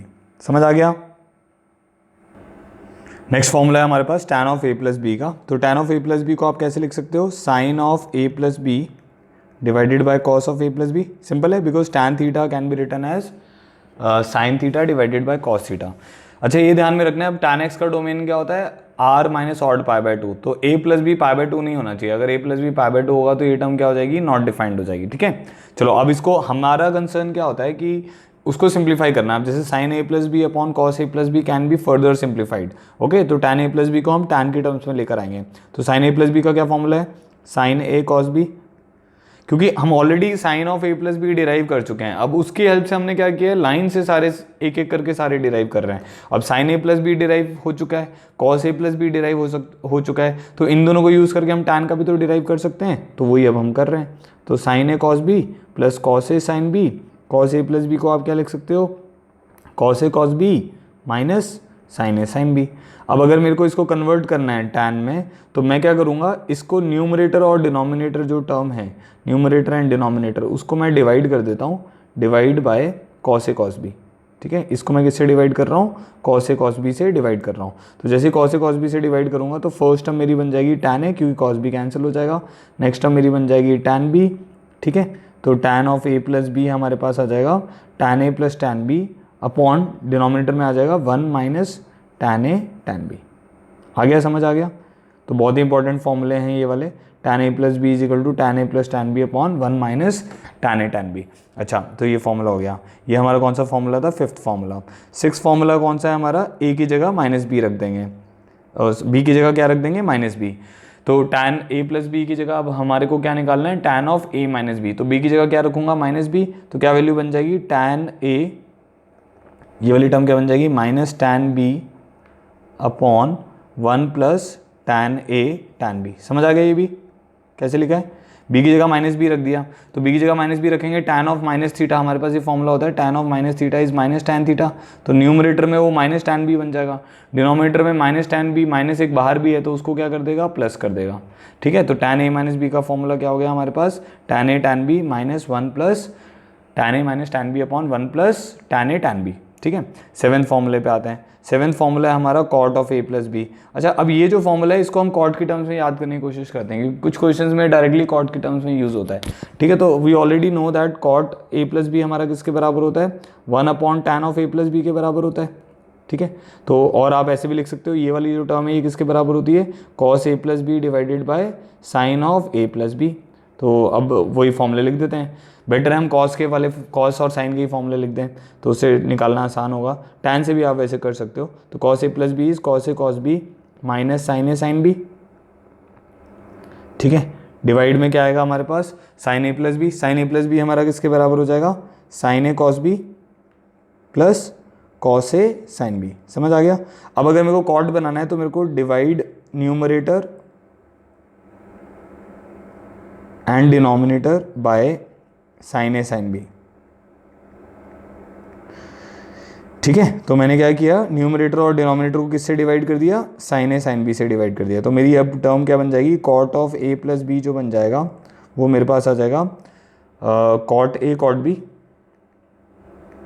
ठीक है, -1 डिवाइडेड बाय, जब साइन ए साइन बी से डिवाइड करोगे कॉस ए कॉस बी को तो बन जाएगा कॉट ए कॉट बी -1, और इसको डिवाइड करोगे तो ये बन जाएगा cot B plus cot A. ठीक है, समझ आ रहा है। तो cot of A plus B का फॉर्मूला आ गया मेरे पास, cot A cot B -1 upon cot B plus cot A. ठीक है, तो ये हमारा हो गया formula cot of A plus B का। नेक्स्ट फॉर्मूला है हमारे पास cot of A minus B का। अब cot of A minus B का फॉर्मूला कैसे लिखेंगे हम, बी की जगह क्या रख देंगे, minus B. Cot of minus theta is also minus cot theta. तो ये टर्म हमारे पास बन जाएगी cot A minus cot B -1 upon minus cot B plus cot A. ठीक है, तो अब हमारे पास टर्म क्या आ जाएगी, cot of A minus B is equal to cot A cot B +1 upon cot B minus cot A. ठीक है, समझ आ रहा है यहाँ तक। तो बड़ा ही हमने क्या किया, साइन ए प्लस बी का फॉर्मूला डिराइव किया एक्चुअली में ना, फिर उसी फॉर्मूले की हेल्प से हम बाकी सारे डिराइव कर रहे हैं। ठीक है, आगे बढ़ते हैं। अब जो फॉर्मूले हमें अब पक्का से याद होने चाहिए उन पे मैं स्टार मार्क कर रहा हूँ। तो जैसे साइन ए प्लस बी तो हमें पक्का से याद होना ही चाहिए। ठीक है, उसके बाद साइन ए माइनस बी भी हमें पक्का से याद होना चाहिए, कॉस ए प्लस बी भी याद होना चाहिए, कॉस ए माइनस बी भी याद होना चाहिए, टैन ए प्लस बी भी याद होना चाहिए, टैन ए माइनस बी भी याद होना चाहिए। कॉट ए प्लस बी को आप स्किप कर सकते हो, कॉट ए माइनस बी को भी स्किप कर सकते हो। ठीक है, इन दोनों में से एक याद कर लेते हैं। चलो कॉट ए प्लस बी वाला याद कर लेते हैं, फिर कॉट ए माइनस बी निकालना होगा तो बी की जगह माइनस बी रख के निकाल सकते हैं। ठीक है, कुछ फॉर्मूले आपको याद करने की ज़रूरत नहीं पड़ेगी क्योंकि वो उतने फ्रीक्वेंटली यूज़ नहीं होते हैं। तो फिर उन केसेस में हम क्या करते हैं, अगर वो प्रॉब्लम में यूज़ हो रहा होगा तो हम उसको उसी टाइम डिराइव कर लेंगे। ठीक है, ऐसे अभी एक मैं फॉर्मूला लिख रहा हूँ, तो जिन पे मैंने स्टार मार्क किए हैं वही आपको याद करने हैं। ठीक है, तो जैसे कॉट ए माइनस बी पे मैंने स्टार मार्क की नहीं किया है, ऐसे सिमिलरली ये जो मैं अभी फॉर्मूला बताने वाला हूँ इस पे भी मैं स्टार मार्क नहीं कर रहा हूँ। ठीक है, तो ये फॉर्मूला है sine of A plus B plus C का। ठीक है, अब इसको डिराइव कैसे करोगे, देखो आपको साइन ए प्लस बी का फॉर्मूला आता है, तो आप क्या करो, ए प्लस बी को एक एंगल मान लेते हैं। इसको हमने एक एंगल मान लिया, मान लो मन में आपने अल्फा मान लिया, तो sine of alpha plus C का क्या फॉर्मूला होगा, sine A plus B which is sine alpha cos C plus cos alpha which is A plus B sine C. नहीं समझ आया? ए प्लस बी को अल्फा मान लो और सी को सी मान लो, तो sine of alpha plus C का क्या फॉर्मूला बनेगा, sine alpha cos C plus cos alpha sine C. ठीक है, अब साइन ए प्लस बी का फॉर्मूला हम जानते ही हैं, क्या होता है, sine A cos B plus cos A sine B into cos C. ठीक है, और cos A plus cos B का क्या फॉर्मूला होता है, cos A cos B minus sine A sine B multiplied with sine C. ठीक है, तो अगर हम मल्टीप्लाई करेंगे तो हमारे पास आ जाएगा sine A cos B cos C plus next term हमारे पास क्या आ रही है, sine B cos A cos C. ठीक है, नेक्स्ट टर्म हमारे पास क्या आ रही है, sine C cos A cos B minus of sine A sine B sine C. समझ आ गया होगा कैसे डिराइव किया, कुछ भी याद करने की जरूरत नहीं है। इसमें स्टिल एक पैटर्न है, अगर आप ध्यान से देखें, पहले में क्या हुआ, अगर पहली 3 टर्म को देखोगे तो पहला टर्म साइन है, बाकी दोनों कॉस हैं, फिर बी साइन बी हुआ और कॉस ए कॉस सी हुआ, फिर साइन सी हुआ कॉस ए कॉस बी हुआ minus sine A sine B sine सी हुआ। तो याद करना कोई ज़्यादा कंपलसरी नहीं है। ठीक है, अगर आपको निकालने को बोला जाता है ए प्लस बी माइनस सी, तो इसी फॉर्मूले में सी की जगह माइनस सी रख देना है, इसीलिए इस पर मैं स्टार मार्क नहीं कर रहा हूँ। ठीक है, अब 10th फॉर्मूला है हमारा cos of A plus B plus C का। ठीक है, इसको भी हम कैसे करेंगे, उसी तरीके से करेंगे कि a प्लस बी को एक अल्फा मान लेते हैं और c को अलग एंगल मान लेते हैं। तो cos of a plus B का क्या फॉर्मूला होता था, cos a cos b, so cos a cos b minus sine a sine b, जानते हैं आप ये, तो sine a plus B into sine C. अब बस हमें इसको सिंप्लीफाई करना है, तो cos a प्लस बी का क्या फॉर्मूला हो गया, cos a cos b minus sine a sine b into cos c minus sine a cos b plus cos A sine B into sine C. समझ आ गया होगा यहाँ तक? तो अब इसको ओपन अप करके लिख देते हैं, तो ये टर्म क्या बन जाएगी हमारी, cos A cos B cos C minus sine A sine B cos C minus sine A sine C cos B, ठीक है, minus sine B sine C cos A. ठीक है, तो ये हमारा हो गया 10th formula cos of A plus B plus C. इसको भी याद करने की आपको जरूरत नहीं है। अब नेक्स्ट फॉर्मूला है tan of A plus B plus C. ये क्वाइट इंपॉर्टेंट फॉर्मूला है, इसको हमें याद करेंगे। तो इसका फॉर्मूला क्या होता है, मैं पहले लिख देता हूँ, tan A plus tan B plus tan C, ठीक है, minus tan A tan B tan C product में whole divided by tan of A plus B plus C हो गया tan A plus tan B plus tan C minus tan A tan B tan C whole divided by 1 minus summation of tan A tan B, मतलब tan A tan B plus tan B tan C plus tan C tan ए। ठीक है, तो ये इसका formula हो गया। अब इसको हमें क्या करना है, डिराइव करना है, क्योंकि ये इंपॉर्टेंट फॉर्मूला है तो इसको हम डिराइव करेंगे और इसके ऊपर और भी फर्दर भी फॉर्मूले बेस्ड हैं। ठीक है, अच्छा, इस टर्म को हम, क्योंकि यहाँ पे 3 टर्म्स हैं, देखिए एक चीज़ और यहाँ पे बताना चाहूँगा, इसमें 3 टर्म्स हैं हमारे पास, tan A tan B tan C, 3 terms हैं। तो मान लो ये हमारे 3 वैल्यूज़ हैं एक तरीके से। तो अगर मैं S1 लिखता हूँ तो उसका मतलब होगा tan A plus tan B plus tan C, मतलब 3 values taken 1 eight a time. तो 3 वैल्यूज़ को अगर टेकन 1 एट अ टाइम करोगे और उसका समेशन करोगे तो उसको हम लिख रहे हैं समेशन ऑफ रूट्स या summation of terms taken 1 eight a time is tan A plus tan B plus tan C। ऐसे ही अगर मैं S2 बोलता हूँ तो उसका क्या मतलब हो गया, summation of terms taken 2 eight a time. तो 2 एट अ टाइम में क्या क्या आएगा, tan A tan B आएगा, tan A tan C आएगा और tan B tan C आएगा। तो S2 की वैल्यू क्या हो जाएगी, tan A tan B plus tan B tan C plus tan C tan A। किसी भी वैल्यू को रिपीट नहीं करना है, मतलब जैसे tan A tan B है तो उसको tan B tan A नहीं लिखना है, तो tan A tan B लिख दिया और tan B tan A एक ही बात है। ठीक है, सिमिलरली अगर मैं S3 बोलता हूँ तो S3 का क्या मतलब हो जाएगा, sum of terms taken 3 at a time. तो 3 एट अ टाइम में क्या होगा, तीनों को एक बार ले लो, tan A tan B tan C, तो प्रोडक्ट में आ जाएंगे ये टर्म्स। ठीक है, तो ये जो फॉर्मूला हो गया हमारा tan of A plus B plus C, इसको हम ऐसे भी रिप्रेजेंट कर सकते हैं, कैसे, S1 minus S3 upon 1 minus S2। ठीक है, तो ये हमारा एक इसका सिंपल वर्जन हो गया। ठीक है, अब सबसे पहले इसको डिराइव करते हैं। तो tan of a plus B plus C को डिराइव कर रहे हैं। तो tan of a plus B plus C, A plus B को एक एंगल मान लेते हैं, तो क्या फॉर्मूला लगेगा, tan of a plus B का फॉर्मूला लग जाएगा। तो tan a plus tan b upon 1 minus tan a tan b। ठीक है, एक एंगल को मैंने क्या मान लिया, a प्लस बी, और दूसरे एंगल को मैंने क्या मान लिया, c। ठीक है, अब tan a प्लस बी का फॉर्मूला हम जानते हैं, तो क्या होता है tan a plus tan b upon 1 minus tan a tan b। ठीक है, प्लस इसके साथ आ रहा है हमारे पास tan c whole divided by 1 minus, ये टर्म क्या आएगी हमारे पास, tan a plus tan b upon 1 minus tan a tan b into tan c। ठीक है, अगर आप एलसीएम लेंगे तो अब आपके पास क्या आएगा, 1 minus tan a tan b cancel होगा एलसीएम लेने पर, तो ये टर्म बनेगी tan a plus tan b plus tan c numerator में minus tan a tan b tan c। ठीक है, डिनोमिनेटर में क्या बनेगा हमारे पास, अगर आप एलसीएम लेंगे तो एक तो आएगा 1 minus tan a tan b, देखने पे समझ आ रहा है, ये डिनोमिनेटर से कट जाएगा, minus tan a tan c minus tan b tan c। समझ आ गया, तो यही हमने लिखा था अभी formula, tan of a plus B plus C का यही फॉर्मूला हमने लिखा था, tan a plus tan b plus tan c minus tan a tan b tan c upon 1 minus tan a tan b minus tan b tan c minus tan c tan a। ठीक है, अच्छा, तो इसमें हमारे पास 3 angle थे। अब मान लो मेरे पास 4 एंगल आते हैं, tan of a plus B plus C plus D.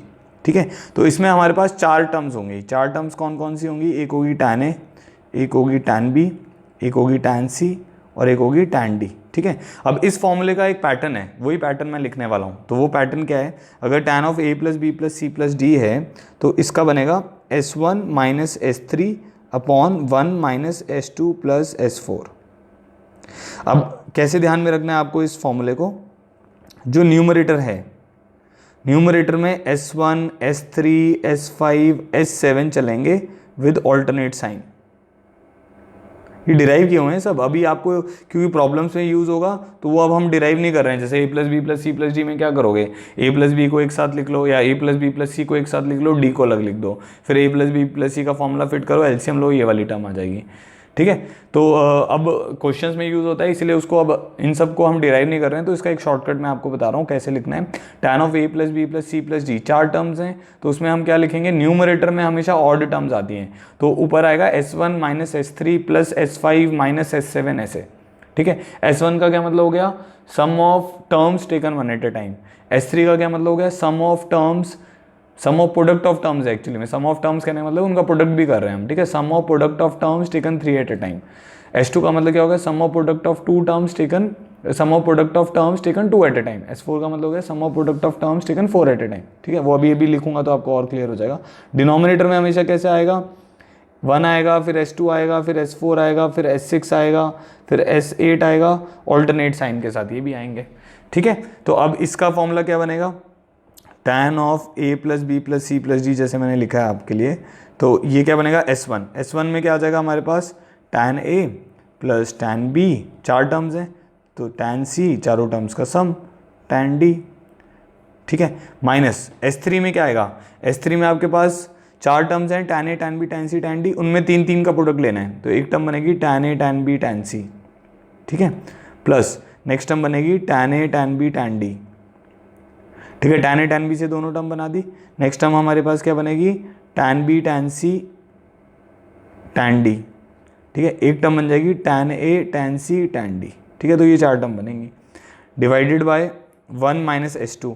1 minus s2 में अब क्या बनाओगे, tan a tan b, plus ऐसी 6 टर्म्स बनेंगी, tan a tan c plus tan a tan d। एक डायरेक्शन से बनाते हुए चलो तो कोई भी मिस नहीं होगी आपकी, plus tan a tan b tan c। समझो कैसे बना रहा हूँ, tan a tan b tan a tan c tan a tan d, फिर tan b tan c tan b tan d tan b tan d, और last में क्या बन जाएगा, tan c tan d। ठीक है, फिर प्लस लास्ट टर्म क्या आएगी, ऑल्टरनेट साइन के साथ है, s4। s4 में क्या होगा, चारों टर्म्स को ले लेना है प्रोडक्ट के साथ, तो ये वाली टर्म आ जाएगी, तो ये इसका डिनोमिनेटर हो गया। ठीक है, समझ आया। ठीक है, अब एक और फॉर्मूला लिखते हैं। अब मान लो मेरे पास ये वाला फॉर्मूला है, tan of a plus B plus C plus D plus C. अब इसमें कितने एंगल हो गए? 5 एंगल हो गए। अब इसको कैसे लिखेंगे? S1 minus S3। देखो जब 4 एंगल थे तो S5 तो आएगा ही नहीं ना। S5 का क्या मतलब हो गया? 5 टर्म्स को एक साथ लो और प्रोडक्ट ले लो, तो 4 टर्म है तो 5 S5 तो आएगा ही नहीं उस केस में। इस केस में 5 टर्म्स हैं तो S1 minus S3 plus S5 आएगा। 1 minus S2 plus S4 minus S6 हमें लिखने की ज़रूरत नहीं है क्योंकि S6 आएगा नहीं, तो ये इसका फॉर्मूला हो गया। S1 में क्या आएगा? S1 होगा आपका tan A plus tan B plus tan C plus tan D plus tan E। S3 में क्या होगा? 3 टर्म्स एट ए टाइम लेके चलना पड़ेगा, मतलब tan A tan B tan C tan A tan B tan D इन सब का summation. S5 का क्या मतलब होगा? सबका सब पांचों की पांचों टर्म का प्रोडक्ट ले लो एक साथ, समझ रहे हो? ठीक है, एक और लिख देते हैं। मतलब अभी हम बस इसमें इसकी वैल्यूज़ नहीं लिख रहे हैं, ऐसे डायरेक्ट ही फॉर्मूला लिख दे रहे हैं। A plus B plus C plus D plus E plus F. कितने एंगल्स हैं इसमें? 6 एंगल्स हैं। क्या फॉर्मूला बनेगा बताओ? S1 minus S3 plus S5 minus S7, S7 है ही नहीं। 1 minus S2 plus S4 minus S6। ठीक है, तो समझ आ गया होगा आप लोग को, ये कहीं ना कहीं आगे किसी प्रॉब्लम में यूज़ होगा। ठीक है, चलिए आगे बढ़ते हैं। अच्छा, अब नेक्स्ट है हमारे पास सी एंड डी फॉर्मूले। अच्छा, ये भी बहुत इंपॉर्टेंट है, मतलब ये भी आपको इसके भी मतलब बहुत क्वेश्चंस मिलेंगे। ठीक है, तो कैसे ये फॉर्मूले कैसे डिराइव होते हैं, इसके 4 रिजल्ट्स हैं। पहला मेरे पास रिजल्ट है साइन ए प्लस बी, अभी मैं आपको डिराइव करके दिखा रहा हूँ, फिर इसको सी एंड डी वाली फॉर्म में लिख दूंगा, plus sine A minus B. ठीक है, हम इसको ए प्लस बी ए माइनस बी वाले फॉर्मेट में नहीं याद करेंगे, हम इसको सी एंड डी वाले फॉर्मेट में याद करेंगे। उसको डिराइव करने का मैं आपको तरीका बता रहा हूँ। तो साइन ए प्लस बी का क्या फॉर्मूला है? हम जानते हैं sign A cos B plus cos A sine B. ठीक है, साइन ए माइनस बी का क्या फॉर्मूला है? Sine A cos B minus cos A sine B. तो इन दोनों टर्म को जब आप ऐड करोगे तो क्या होगा? ये वाली टर्म कैंसिल हो जाएगी। क्या बन जाएगा आपके पास result? Sine of A plus B plus sine of A minus B is equal to 2 sine A cos B. समझ आया? Sine of A plus B plus sine of A minus B किसके बराबर आ गया? 2 साइन ए कॉस बी। ठीक है, अब हम क्या करते हैं, ए प्लस बी को हम सी मानते हैं और ए माइनस बी को डी मानते हैं, क्योंकि प्रॉब्लम में ना डायरेक्ट ऐसे आएगा sine of 2x plus sine of 4x, तो उसको हम 2x को a प्लस बी लिखें, 4x को a माइनस बी लिखें, वो सेंस नहीं बनाएगा।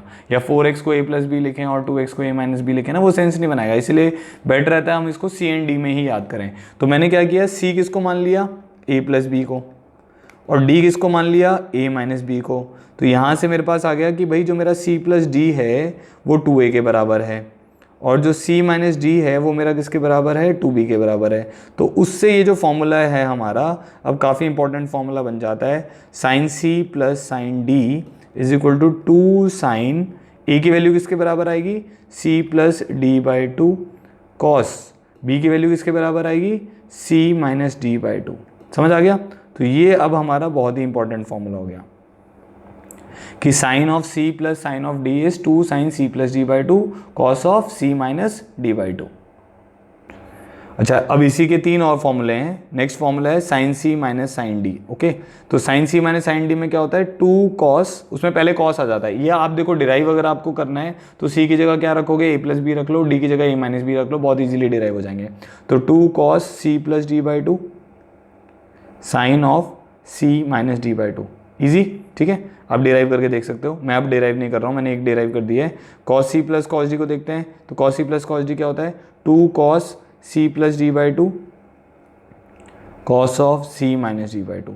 ठीक है, समझ आ गया ये भी। अच्छा, एक और फॉर्मूला है जो कि थोड़ा सा ट्रिकी सा है उसमें, क्योंकि नेगेटिव साइन आ जाता है, तो इस पे 2 स्टार मार देते हैं। Cos C minus cos D, तो cos C minus cos D का फॉर्मूला है minus 2 sine C plus D by 2 sine of c minus D by 2। कुछ बुक्स में क्या यहाँ पे नेगेटिव नहीं दिया रहता, तो वो क्या करते हैं, ये नेगेटिव को इस साइन के साथ क्लब कर देते हैं और फिर वहाँ पे लिख देते हैं 2 sine c plus D by 2 sine d minus C by 2। हम वैसा नहीं कर रहे हैं, हम इसको नेगेटिव के साथ याद रखेंगे। ठीक है, तो 4 फॉर्मूले आपको समझ आ गए कौन कौन से हैं। सी एंड डी के फॉर्मूले हैं, बहुत ज़्यादा इंपॉर्टेंट है, याद रखने हैं। Sine c plus sine D is 2 sine c plus D by 2 cos c minus D by 2। Sine c minus sine D is 2 cos c plus D by 2 sine c minus D by 2। Cos c plus cos D is 2 cos c plus D by 2 cos c minus D by 2। Cos c minus cos D is minus 2 sine c plus D by 2 sine c minus D by 2। ठीक है, इसी के ऊपर एक example देखते हैं। से sine 7 theta minus sine 5 theta upon cos 7 theta plus cos 5 theta को आपको सिंप्लीफाई करना है, ठीक है। तो अब इसको आपको क्या करना है, इसको आपको सी कंसिडर करना है, इसको आपको डी कंसिडर करना है। सिमिलरली डिनोमिनेटर में इसको सी, इसको डी। तो sine C minus sine D का क्या फॉर्मूला था, 2 cos c plus D by 2। Okay, so 7 theta plus 5 theta divided by 2 sine of c minus D by 2। So 7 theta minus 5 theta divided by 2, ठीक है। Initially जब आप लगाएंगे तो आपको ऐसे फॉर्मूला लगाना पड़ेगा, बट विद टाइम जैसे आप ओरली कैलकुलेशंस भी करने लग जाएंगे। सो cos c plus cos d क्या होता है, 2 cos c plus D by 2, तो 7 थीटा प्लस 5 थीटा बाई 2, ठीक है, cos c minus D by 2। So 7 theta minus 5 theta divided by 2। तो अगर आप ध्यान से देखें तो हो क्या रहा है, इस टर्म में ये 2 से 2 कैंसिल हो गया, ये दोनों टर्म भी कैंसिल हो गई क्योंकि ये टर्म बन रही है cos 6 थीटा cos 6 थीटा, ठीक है। तो हमारे पास क्या बच जा रहा है अब, sine of 2 theta by 2 which is sine theta and cos of 2 theta by 2 which is cos theta. तो ये टर्म सिंप्लीफाई होकर क्या बन गई, tan थीटा। ईजी है बहुत ही, ठीक है। आगे बढ़ते हैं। अब हमें कुछ फॉर्मूले पढ़ने हैं जो सब मल्टीपल एंगल्स के हैं, ठीक है। तो उसमें सबसे पहला फॉर्मूला है साइन ऑफ 2a, ठीक है। साइन ऑफ 2a कैसे डिराइव हो सकता है, साइन a प्लस बी की हेल्प से डिराइव हो सकता है। साइन a प्लस बी का फॉर्मूला हमें पता है, वो लिखते हैं पहले। तो क्या होगा, sine a cos b plus cos a sine b, ठीक है। अब क्या करो, b की जगह a पुट कर दीजिए, तो क्या बन जाएगा, sine of a plus a किसके बराबर आ जाएगा, ये sine a cos a plus cos a sine a। तो क्या बन जाएगा, 2 साइन ए कॉस ए, ठीक है। तो हमारे पास साइन 2a को हम क्या लिख सकते हैं, 2 sine A cos A. Simple सा फॉर्मूला है, बोथ वेज आप इसको लिख सकते हो। मतलब साइन 2a को 2 साइन ए कॉस ए लिख सकते हो और 2 साइन ए कॉस ए को भी क्या लिख सकते हो, साइन 2a लिख सकते हो, ठीक है। अच्छा, नेक्स्ट फॉर्मूला इसी में आते हैं, कॉस ऑफ 2a का, ठीक है। तो उसको अगर आप सिंप्लीफाई करोगे, कौन से फॉर्मूले से डिराइव हो पाएगा ये, cos of a plus B के फॉर्मूले से। तो करते हैं उसको भी डिराइव। तो क्या बनेगा, ये कॉस से cos B minus sine A sine B, ठीक है। तो cos A plus B, B की जगह क्या रखेंगे, ए रख देंगे। तो कॉस ऑफ ए प्लस ए मेरे पास किसके बराबर आ जाएगा, कॉस स्क्वायर ए माइनस साइन स्क्वायर ए, ठीक है। तो अब कॉस 2a के 2-3 फॉर्मूले बन जाते हैं। तो पहला फॉर्मूला तो है कॉस स्क्वायर ए माइनस साइन स्क्वायर ए, ठीक है। इंपॉर्टेंट है, इसके सारे फॉर्मूले इंपॉर्टेंट है, ठीक है। फिर cos 2a को मैं और कैसे लिख सकता हूँ, इस साइन स्क्वायर a को अगर मैं लिख देता हूँ 1 माइनस कॉस स्क्वायर a, तो ये बन जाएगा cos square a minus 1 minus cos square a। तो क्या बन जाएगा ये term, 2 cos square a minus 1। तो एक फॉर्मूला अब हमारे पास ये आ गया, cos 2a is 2 cos square a minus 1। Third formula, cos 2a को अब हम ऐसे भी लिख सकते हैं, इस पहले वाले कॉस स्क्वायर a को लिख दो 1 माइनस साइन स्क्वायर a, एक माइनस साइन स्क्वायर a और है, तो ये किसके बराबर बन जाएगा, 1 माइनस 2 साइन स्क्वायर ए। समझ आ रहा है, ठीक है। अब एक फॉर्मूला और है इसका इन टर्म्स ऑफ टैन, तो वो फॉर्मूला होता है 1 माइनस टैन स्क्वायर ए अपॉन 1 प्लस टैन स्क्वायर ए, ठीक है। अब ये फॉर्मूला कैसे आया ये भी देख लेते हैं। अब cos 2a को मैं ऐसे मैंने लिखा हुआ था cos square a minus sine square A, ये मेरे पास फॉर्मूला था। इसको मैंने 1 से डिवाइड कर दिया। अब 1 को नेक्स्ट स्टेप में लिख देता हूँ, cos square a minus sine square a divided by cos square a plus sine square a, लिख सकते हैं ऐसा। अब न्यूमरेटर और डिनोमिनेटर को हमने किससे डिवाइड कर दिया, cos स्क्वायर a से डिवाइड कर दिया। तो बन जाएगा 1 minus tan square a upon 1 plus tan square a। समझ आ गया। तो ये आपका cos 2a का एक और फॉर्मूला हो गया, ठीक है। अब इन फॉर्मूलों को किसी और तरीके से भी यूज़ किया जा सकता है। जैसे मेरे कहने का क्या मतलब है, जैसे अगर मैं आपको बोलता हूँ under root of 1 plus cos 2a divided by 2 है, तो ये टर्म किसके बराबर होगी। अब 1 प्लस कॉस 2a देखना है, तो अगर आप ध्यान से देखें तो आपको ये वाला फॉर्मूला यूज़ करना पड़ेगा, because cos 2a is 2 cos square a minus 1। तो ये वाली टर्म जो आएगी आपके पास आ जाएगी under root of 2 cos square a divided by 2। तो ये टर्म हमारी मॉड cos a के बराबर होगी, ठीक है। सिमिलरली अगर मैं आपको बोलता हूँ कि मेरे को ये लिखना है 1 minus cos 2a divided by 2, ठीक है। तो ये जो टर्म आएगी अब मेरे पास ये किसके बराबर आ जाएगी, under root of cos 2a को हम लिख सकते हैं 1 माइनस 2 साइन स्क्वायर a। तो ये टर्म बन जाएगी 2 sine square a divided by 2। Just आप इसको इन टर्म्स ऑफ साइन की वैल्यू अगर पुट करेंगे तो आपके पास ये टर्म आ जाएगी मॉड साइन a। समझ रहे हो। अब इन दोनों को अगर हम डिवाइड कर लेते हैं तो हमारे पास ये आ जाएगा under root of 1 minus cos 2a upon 1 plus cos 2a। तो ये टर्म मेरे पास बन जाएगी under root of tan square a, ठीक है। तो ये टर्म हमारे पास आ जाएगा मॉड ऑफ tan a। ठीक है, तो एक फॉर्मूला हम और भी लिख सकते हैं यहाँ पे कि यहाँ से ही जो कंक्लूजन आ जाएगा 1 minus cos 2a divided by 1 plus cos 2a। अगर आप वैल्यूज़ पुट करोगे तो ये tan स्क्वायर a के बराबर होगा। ठीक है, तो ये सारे ही फॉर्मूले जो cos 2a के हमने लिखे हुए हैं ये सब बहुत ज़्यादा इंपॉर्टेंट है। इनफैक्ट जो भी इस लेक्चर में भी चल रहा है ये बहुत सारी चीज़ें बहुत इंपॉर्टेंट है, क्योंकि इनके बिना हम पूरे मैथमेटिक्स में कुछ नहीं कर पाएंगे। मतलब इसके जो फॉर्मूले हैं वो इतने ज़्यादा यूज़ होते हैं, मतलब ट्रिग्नोमेट्री जो है वो आप आगे जाके एक चैप्टर पढ़ोगे इन्वर्स ट्रिग्नोमेट्री, उसमें भी यूज़ होगा। पूरे कैलकुलस में आपको इसके क्वेश्चंस आते रहेंगे, इंटीग्रेशन डिफरेंशिएशन में इसके फॉर्मूले भारी मात्रा में यूज़ होंगे, इसलिए हमें याद करने बहुत ज़रूरी है। ठीक है, तो हमने अब कौन कौन से देख लिए, sin 2a देख लिया, cos 2a देख लिया। अब हम देखते हैं tan 2a। अब tan 2a का फॉर्मूला क्या होगा, tan a प्लस बी में आपको b की जगह पे a डालना है। ठीक है, तो क्या बन जाएगा tan a plus tan b में b की जगह a डाला upon 1 minus tan a tan b, तो tan a into tan a। तो ये अब मेरे पास टर्म क्या बन जाएगी 2 tan a upon 1 minus tan square a। ठीक है, अच्छा अब एक sin 2a का भी फॉर्मूला होता है इन टर्म्स ऑफ tan a, वो होता है 2 tan a upon 1 plus tan square a। ठीक है, इसको भी मैं आपको डिराइव करवा देता हूँ, तो इसको राइट हैंड साइड से डिराइव कर लेते हैं। ठीक है, तो राइट हैंड साइड इसकी क्या है, राइट हैंड साइड है हमारे पास 2 tan a upon 1 plus tan square a, तो इसको मैं लिख सकता हूँ 2 sin a bye cos a।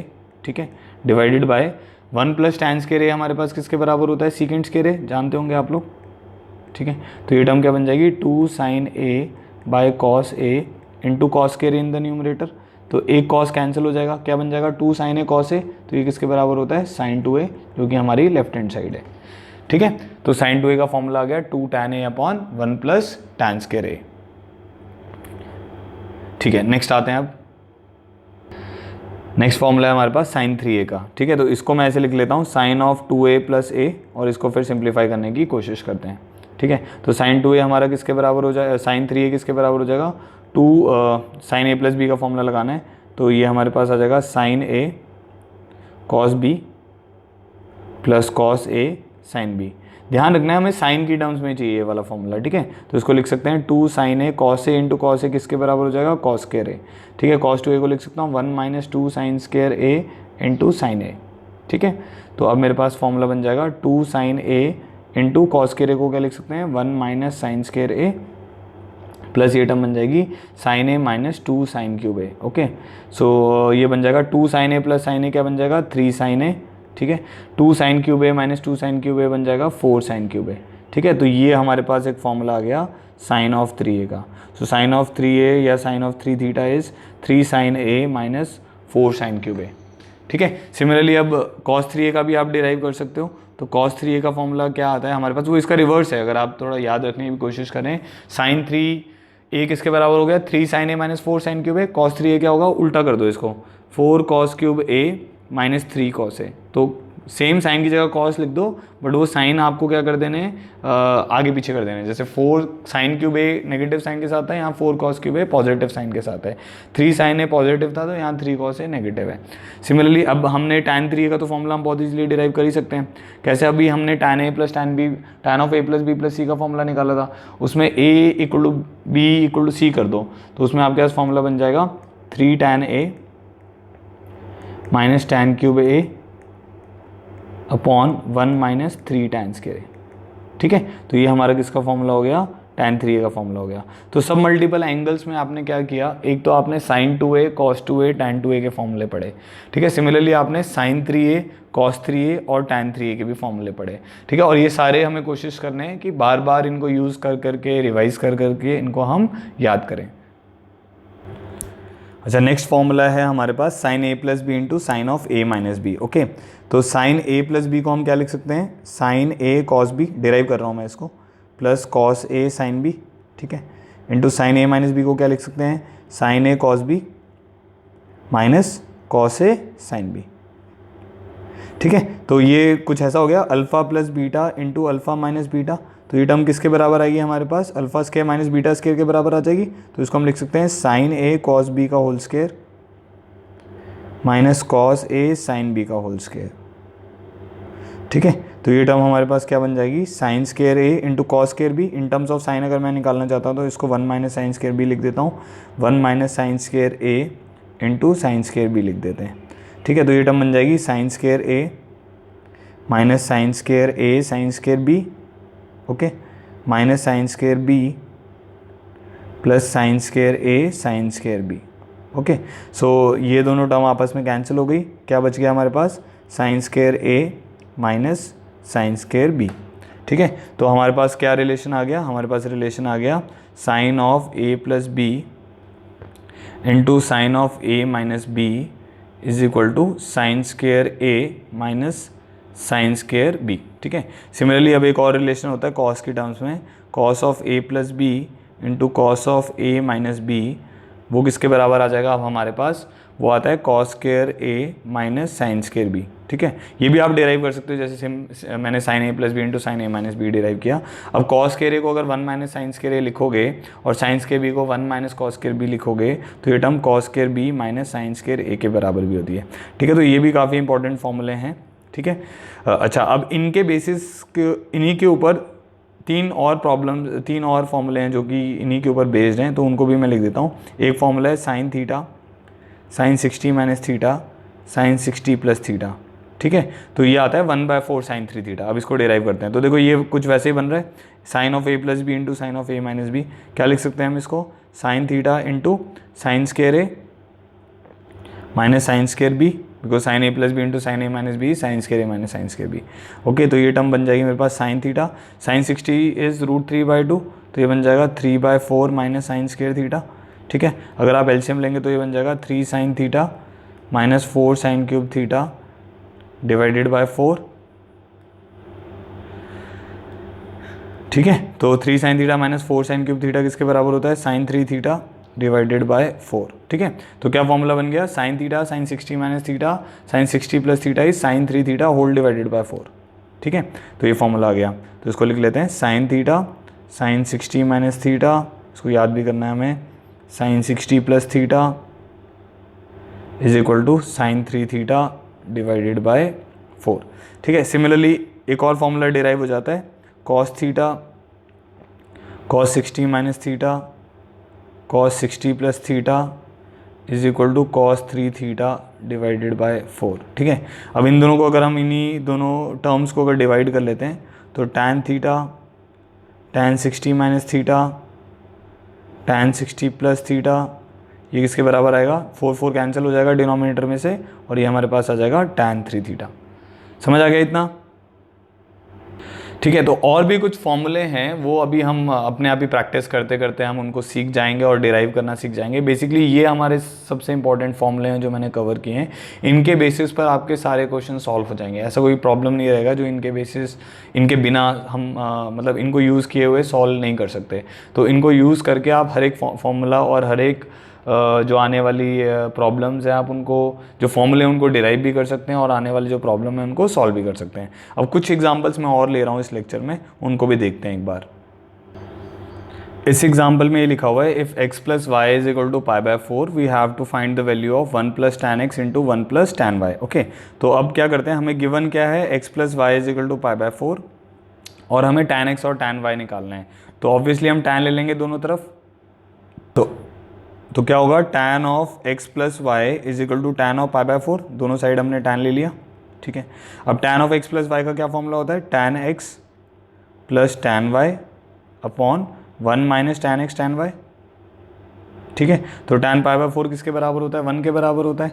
ठीक है, अब आप इसको और फर्दर सिंप्लीफाई करेंगे तो आपके पास टर्म आ जाएगी क्रॉस मल्टीप्लाई करने पर tan x plus tan y is equal to 1 minus tan x tan y। ठीक है, अब लेफ्ट हैंड साइड पे अगर सारी टर्म्स ले जाते हैं तो हमारे पास क्या बन जाएगा, tan x plus tan y plus tan x tan y, variable terms में ले गया सारी, और 1 यहाँ पर है। ठीक है, अब 1 plus tan x into 1 plus tan y किसके बराबर होगा, इसको अगर आप मल्टीप्लाई करते हैं इस टर्म को तो आपके पास क्या टर्म आएगी, आपके पास टर्म आएगी 1 plus tan x plus tan y plus tan x tan y।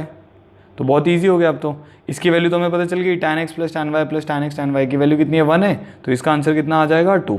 तो ये जो प्रॉब्लम है इसका आंसर कितना आ जाएगा, 2 आ जाएगा। समझ आ गया। तो अगर x प्लस वाई 45 है तो 1 plus tan X into 1 plus tan Y किसके बराबर आएगा, 2 के बराबर आएगा। किस फॉर्मूले का यूज़ हुआ, tan of a plus B का यूज़ हुआ। बहुत सिंपल था। इस एग्जाम्पल में हमें वैल्यू निकालनी है sine 50 minus sine 70 plus sine 10। ठीक है, तो अब देखिए 50 की भी वैल्यू आपको 45, 60, 30 की तो वैल्यूज़ पता रहती हैं, तो 50, 10 और 70 की तो आपको वैल्यू पता ही नहीं है। तो हम क्या करेंगे, कुछ फॉर्मूले लगाने की कोशिश करेंगे। तो इन दोनों को मैं ऐड करता हूँ। ठीक है, क्यों ऐड कर रहे हैं आपको समझ आ जाएगा। किसी भी दो को वैसे ऐड कर सकते हो, बट 50, 10 को मैं ऐड कर रहा हूँ। तो उससे क्या हो जाएगा, sine C plus sine D का फॉर्मूला लगाऊंगा। तो sine C plus sine D क्या होता है, 2 sine C plus D by 2, so 50 plus 10 by 2, cos C minus D by 2 which is 50 minus 10 by 2। Okay, और साइन 70 को एज इट इज़ रहने देते हैं।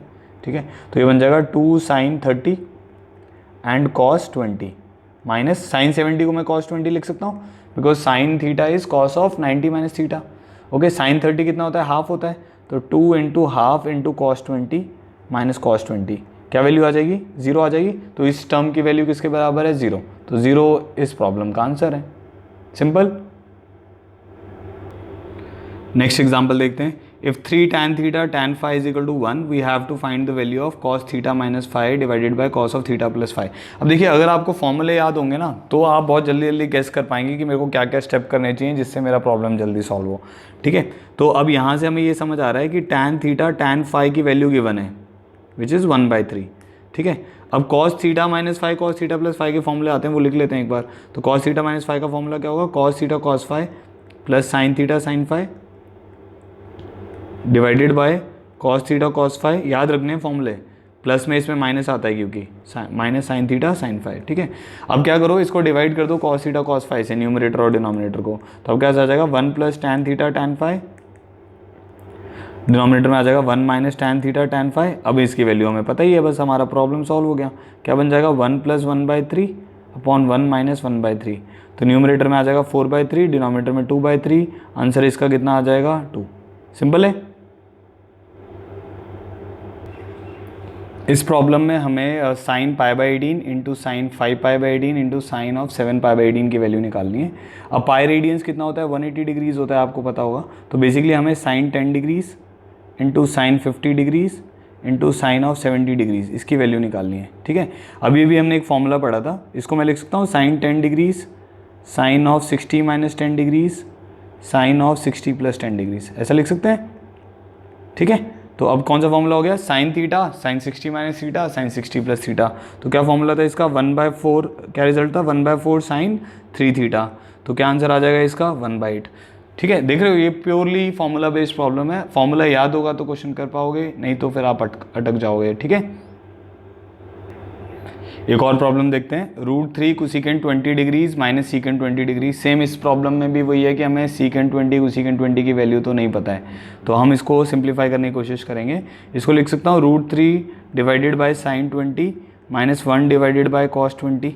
ठीक है, अब इसका एलसीएम लिया तो मेरे पास आ गया √3 cos 20 minus sine 20 divided by sine 20 cos 20। Okay, देखिए डिनोमिनेटर में तो एक फॉर्मूला बन जाएगा, because sine theta and cos theta वाली टर्म आ रही है।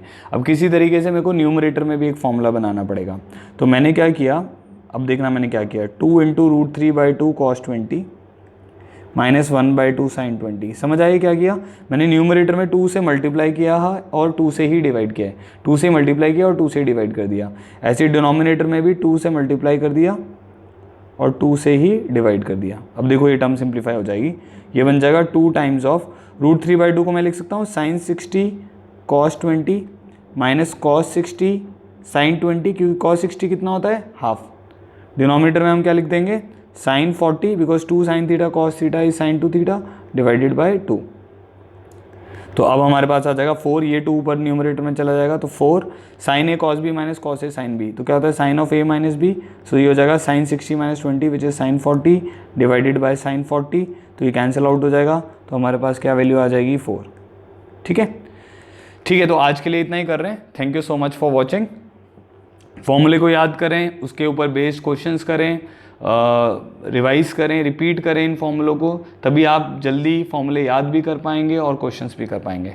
ठीक है, चलिए।